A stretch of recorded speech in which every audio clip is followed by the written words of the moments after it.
Тоа требаше да биде голем судир помеѓу Силиконската долина и Капитол Хил.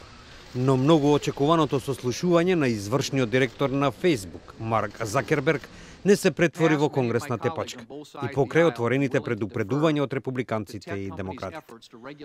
33-годишниот интернет магнат го повтори извинувањето поради големиот број проблеми со кои се соочува Facebook, од приватноста на податоците до странските обиди за влијание врз изборите во Соединетите држави. We didn't take a broad enough view of our responsibility, and that was a big mistake. And it was my mistake, and I'm sorry. I started Facebook, I run it, and I'm responsible for what happens here. Закерберг изјави дека во Русија имало луѓе чија работа била да ги експлоатираат системите, не само на Facebook. При тоа тој оцени дека станува збор за вистинска трка во вооружување.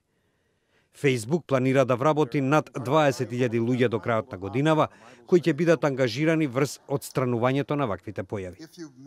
Тој негираше дека Facebook, кој месечно има повеќе од 2 милиарди корисници широм светот, бил монопол. Според него, најголемиот број од тие корисници се надвор од Соединетите држави и затоа, како што рече, американците треба да се гордеат.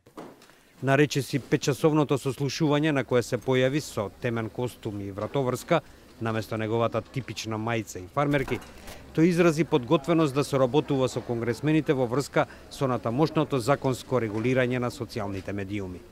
Сослушувањето на Закерберг се покажа дека беше добро за Facebook.